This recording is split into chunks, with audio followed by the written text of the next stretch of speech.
Bonjour et bienvenue dans notre nouvelle série de podcasts Esker en partenariat avec LiveDCC sur le thème le Credit Manager, l'acteur stratégique au cœur du processus commercial. Cette nouvelle série sera déclinée en 5 épisodes. Je suis Caroline Martin, je suis responsable marketing chez Esker qui est spécialiste de la digitalisation des sites Procure to Pay et Order to Cash. Pour ce premier épisode, j'ai l'honneur d'accueillir Éric Latreuil qui va nous partager son expérience en tant que Credit Manager et en tant que président d'honneur à LiveDCC. Bonjour Éric. Bonjour Caroline. Merci donc d'être présent avec nous aujourd'hui. Donc aujourd'hui, nous allons principalement échanger sur le rôle du Credit Manager en entreprise.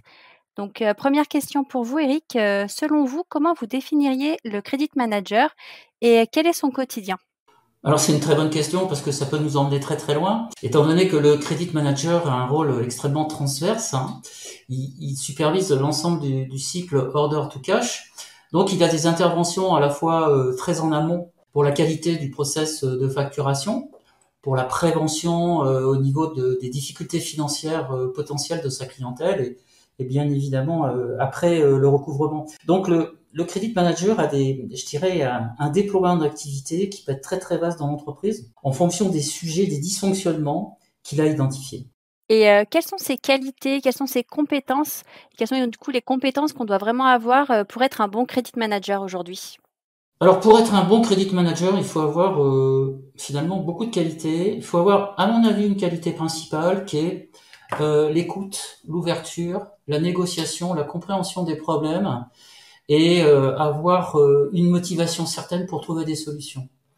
En clair, le Credit Manager a pour moi il doit avoir des qualités de leadership, il doit embarquer des équipes entières, qui soient au customer service, qui soient à la comptabilité, qui soient à la supply chain, pour leur faire partager des enjeux de l'entreprise et améliorer la fluidité du cycle, pareil, order to cash, mais vraiment, il doit insuffler ses idées et amener des solutions qui seront une source d'amélioration pour l'entreprise.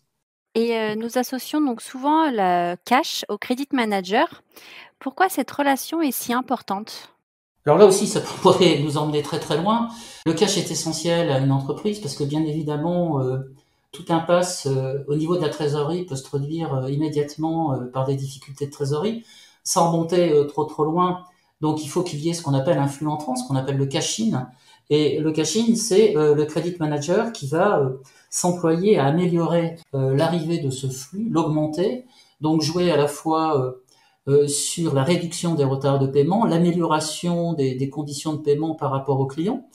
Et donc, en fait, en filigrane, c'est l'autonomie de l'entreprise qui est en jeu par rapport à ça. Donc, c'est un rôle vraiment stratégique. C'est pour ça que le directeur financier s'appuie énormément sur le Credit Manager pour ce type de mission. Et justement, donc là, vous parlez de directeur financier, mais dans quelle mesure ce Credit Manager, il est vraiment impliqué avec les différents services de l'entreprise ?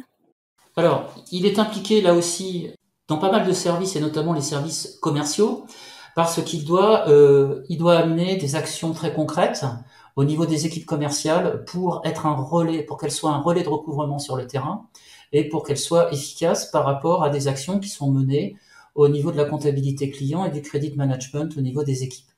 Donc, en fait, il a ce positionnement qui est vraiment idéal, c'est-à-dire qu'il est entre la direction financière et la direction commerciale, il sait les faire dialoguer. C'est un des rares qui peut les faire dialoguer parce que il voit bien les objectifs communs qu'il peut y avoir et surtout, il sait traduire auprès des équipes commerciales ce qu'il faut pour qu'elles puissent mettre en place des actions extrêmement efficaces pour amener de la trésorerie pour l'entreprise.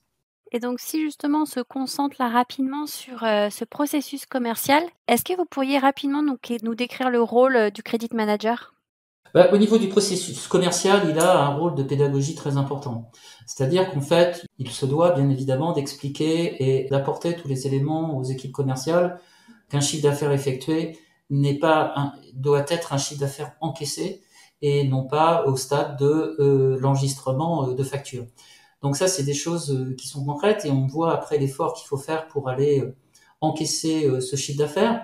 Il doit sensibiliser aussi les équipes commerciales sur les défaillances d'entreprise. Les clients peuvent tomber en défaillance, ça arrive, même si ça s'était réduit, ça va repartir avec malheureusement la conjoncture qui s'annonce sur 2023. Donc il doit détecter les difficultés des entreprises, les faire partager aux équipes commerciales et demander aussi en même temps aux équipes commerciales de remonter des signaux, des indicateurs lui permettant de mieux analyser et de fixer des lignes de crédit.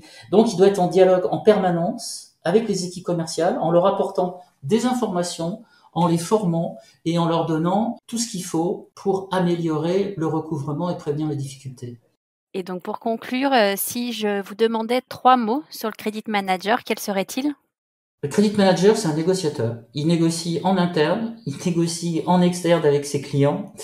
Donc, il passe son temps justement, à apporter sa vision des choses et la faire partager.